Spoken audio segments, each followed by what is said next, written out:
Fala pessoal, vamos falar de Inter, vamos falar de Inter Internacional que contratou lá do River Plate, uma que pode ser a contratação das mais importantes dos últimos tempos no Inter, contratação para as categorias de base, aliás, categorias de base do Internacional que ontem, na figura do time treinado por Fábio Matias, equipe sub-20, acabou deixando escapar a vitória importante diante do Pelotas fora de casa no último lance do jogo, já havia ficado na trave a equipe do Juventude contra o Internacional no último lance do jogo e dessa vez o apagão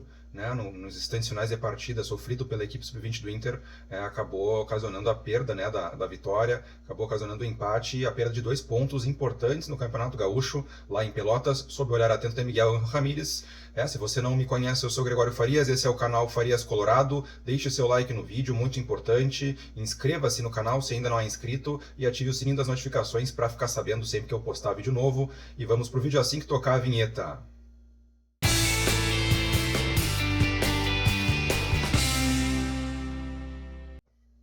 Contratação muito importante do Internacional para suas categorias de base. Vamos só dar uma rebobinada, relembrar o que aconteceu. Desde que Rodrigo Caetano saiu do Internacional e foi para o Atlético Mineiro, ele levou junto o gerente geral da base do Internacional, Erasmo Damiani. Logo em seguida que o Caetano assumiu no Galo, o Damiani foi para lá, foi convencido, o Rodrigo Caetano ofereceu uma boa proposta e o Internacional acabou tendo esse cargo ficando vago. E o Internacional agora foi buscar na Argentina, no River Plate, Gustavo Grossi, ele que é ao lado de Gallardo, um dos principais responsáveis por pegar o River Plate numa Série B argentina e colocá-lo com o status de maior campeão sul-americano, o clube mais campeão, mais vitorioso da América do Sul na última década. Ele que conseguiu transformar o River numa superpotência, novamente, sem investir nem de longe as quantias semelhantes ao que investem, por exemplo, os grandes clubes no Brasil. Vou citar por cima Flamengo e o próprio Palmeiras, com o acréscimo do Atlético Mineiro recentemente, e também o Inter, o Grêmio, enfim, São Paulo, outros clubes. O River não tem um orçamento tão elevado, ou ao menos não tinha, desse processo de reconstrução conduzido pelo Grossi, e ele é considerado na Argentina, uma vez que está de saída do River, a caminho do Internacional, como o braço direito de Marcelo Gallardo nas categorias de base do clube. Ele que é responsável pela transição, por subir os atletas para a equipe profissional e também por vasculhar o mercado, não só o mercado argentino, mas o mercado sul-americano inteiro, de jovens talentos e levá-los para a base, fazendo com que eles finalizem a sua formação pelo River Plate antes de serem lançados e posteriormente deem frutos dentro de campo e fora de campo no aspecto financeiro. O River que tem se notabilizado por ser um clube formador de atletas, não um clube que gasta quantias expressivas para contratá-los. O River forma, ganha títulos com seus jogadores formados no clube, ou pelo menos que terminaram a formação no clube, e após tem vendido eles para clubes da Europa, é o caso do Ezequiel Palacios, e agora mais recentemente ele foi buscar o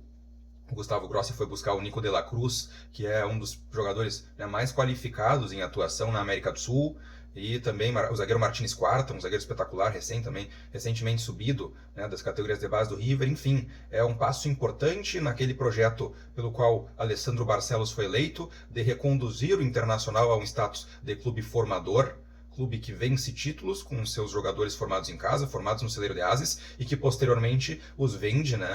tornando-os ativos do clube e ajudando no equilíbrio financeiro da equipe, fazendo com que esse processo de revelação de talentos seja refeito ano a ano, e que safras novas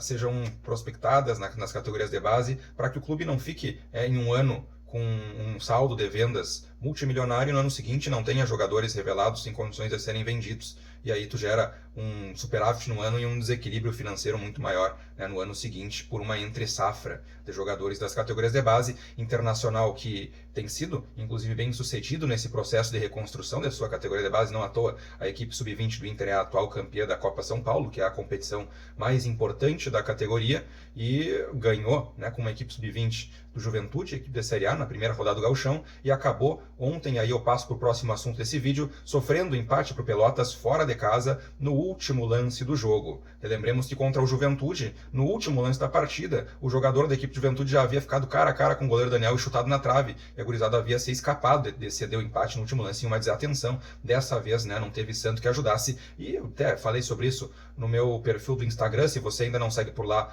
@farias.colorado, vai lá e segue, sempre tem conteúdo novo também. Lá eu disse que sirva de lição, sirva de aprendizado, porque a princípio, né, o susto sofrido contra o Juventude não serviu, uma vez que o Inter acabou relaxando a marcação nos instantes finais da partida contra o Pelotas e, sob o olhar de Miguel Ángel Ramírez, acabou cedendo o empate e deixando 2 pontos importantes por lá na boca do lobo. Miguel Ángel Ramírez, que diferente do jogo, né, contra o Juventude, em que apesar de não ter aparecido para as câmeras, ele assistiu, né, no estádio Beira-Rio a partida. Ontem ele viajou para Pelotas para assistir a partida na Boca do Lobo, não deve ter gostado tanto do que viu, né? Uma chuvarada caiu em Pelotas, deixou o campo pesado, deixou o jogo muito brigado, muito pegado, e um time de garotos jovens, todos eles muito magrinhos, muito franzinos, à exceção do Johnny e algum outro atleta um pouquinho mais, né, mais reforçado, já com alguma passagem pelo profissional. Nós tínhamos, né, jogadores muito frágeis fisicamente, o Amaya, o próprio Lucas Ramos, que foi destaque na partida, muito franzinos e com dificuldade em um jogo que acabava pegando pelo físico. O próprio Lucas Ramos teve atuação destacada tecnicamente, com muitos dribles, chutes de fora da área, mas ele foi caçado pela marcação do Pelotas o dia inteiro, e o gramado pesado pode ter dificultado ele de ter mais vitórias pessoais em termos de números ao longo da partida. Internacional que, se na partida diante do Juventude teve o goleiro Daniel como destaque positivo, ontem ele acabou falhando feio num cruzamento equivocado do jogador do Pelotas. A bola acabou fechando demais e tomando o caminho do gol, rente à primeira trave. O Daniel, que já estava preparado para sair do gol e na bola, estava adiantado, acabou aceitando, mesmo mal posicionado no lance. Não vou dizer mal posicionado porque até é uma injustiça, né? Ele estava mal posicionado por um cruzamento que foi equivocado, mas se o cruzamento fosse certo, ele estaria bem posicionado, né? Ele não tem como adivinhar que o jogador ia pegar tão mal na bola. Mas mesmo assim, ele teria tempo de chegar na bola, ele acabou titubeando para ir, foi pego de surpresa, parece que congelou no momento e demorou a reagir, e quando foi já era tarde demais também, aparentemente, ficou com medo de se jogar, se jogar com vontade na bola, ele acabou indo devagar e talvez por medo de bater a cabeça na trave ou se chocar com a trave. Foi muito estranho aquele lance, né? Só o próprio Daniel para dizer melhor o que aconteceu, mas a verdade é que ele acabou falhando. O Internacional não havia começado bem o jogo, muita dificuldade para trocar passes, né? Um gramado que estava pesado em alguns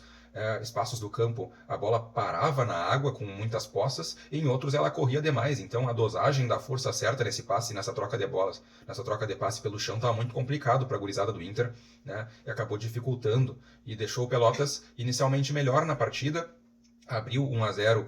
com absoluta justiça, mas logo em seguida o Internacional começou a reagir, começou a se encontrar, a marcação do Pelotas deu uma desencaixada, eles acabaram perdendo um pouco de ímpeto, talvez também pelo cansaço, é início de temporada para todo mundo, e num cruzamento do Guilherme Pato, uma casquinha do Johnny, ele acabou empatando a partida para o Internacional, que posteriormente viria, né, a conseguir a virada numa jogada daquele que foi o destaque absoluto dentro de campo, que é o Lucas Ramos, que já havia sido um dos melhores em campo, né, contra a equipe do Juventude, se destacando pela boa cobrança de falta. Dessa vez ele se destacou por jogadas de efeito, dribles, giros bonitos em cima da marcação, passes interessantes, um jogador que joga de cabeça erguida, olhando para frente, arrisca de fora da área, né, e foi assim que ele conseguiu virar a partida para o Internacional, numa jogada individual, em que quando abriu para ele chutar, ele acabou batendo o colocado, a bola desvia no zagueiro e acaba matando o goleiro do Pelotas, e assim o Internacional iria consolidando-se com 100% de aproveitamento no gauchão, mesmo utilizando essa equipe sub-20. Internacional que a partir de então passou a ter muitos espaços para os contragolpes, porque a equipe do Pelotas, perdendo em casa, logicamente iria se expor mais, e se expôs, tentou exercer uma pressão, mas parecia uma equipe batida, parecia que o jogo estaria nas mãos do Internacional. O Pelotas estava sem forças, parecia cansado, as substituições não estavam gerando um efeito positivo, até que o Internacional, de tanto errar nos contragolpes,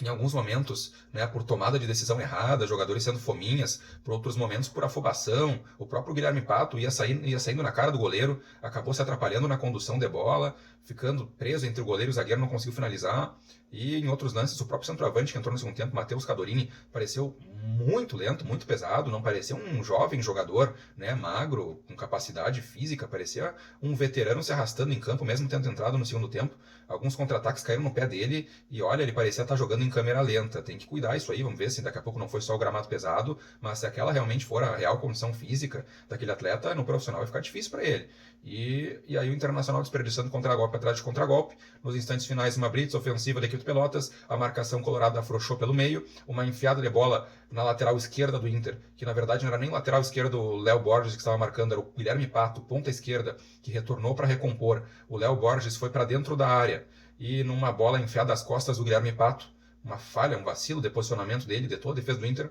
o cruzamento chegou de letra, o Marcão desviou, tirou do goleirão Daniel e o Itaqui chegou empurrando para a rede, quase em cima da linha. O Internacional foi castigado com um empate no último lance do jogo. Houveram bons destaques do Inter, o próprio Lucas Ramos, o próprio Guilherme Pato, o Andrés Amaya não fez uma boa partida, na ponta direita apareceu preso na marcação, não se movimentou, não sei se por orientação do técnico, mas ele não tentou se desvencilhar daquele encaixe da marcação e ficou o jogo inteiro meio preso, desentrosado com o Heitor, que ele acabou fazendo uma partida ok, não foi mal não o Heitor, o próprio Léo Borges, apesar da falha de posicionamento entre ele e o Guilherme Pato no gol de empate do Pelotas, fez um jogo melhor do que havia feito contra o Juventude, o Johnny fez o gol, mas aí eu acho que houve uma piora da atuação dele em relação à partida contra o Juventude, ele parece ter sumido um pouco do jogo após ter feito o gol, e a dupla de zaga, João Félix e Pedro Henrique, foi, apesar de ter tomado 2 gols, me pareceu o melhor, mais encaixado do que no jogo anterior, principalmente o João Félix, que havia falhado bastante nas bolas aéreas, em termos de posicionamento em posição por cima, já na partida contra o Juventude. Ontem ele foi melhor, foi mais seguro, mais calmo também na sede de jogo, e o Pedro Henrique também fez uma boa partida. O Internacional, que acaba ficando com 4 pontos, e sob o olhar de Miguel Ángel Ramírez, me parece que Lucas Ramos vai ganhando a maior quantidade de pontos desses jovens para ser utilizado aí já nesse início de trabalho de Miguel Ángel Ramírez como talvez a joia do Inter a ser revelada em 2021, o próximo jovem talento descoberto no Internacional, que agora conta com Gustavo Grossi para ser o substituto de Damiani como gerente geral da base do Inter e vai ser, quem sabe, o braço direito de Miguel Ángel Ramírez nas categorias de base da equipe, quem sabe, a mais bem-sucedida da América do Sul nessa década que está se iniciando, Eu sou o Gregório Farias, eu peço que você deixe o seu like no vídeo, se inscreva no canal e ative o sininho das notificações para ficar sabendo quando eu postar vídeo novo.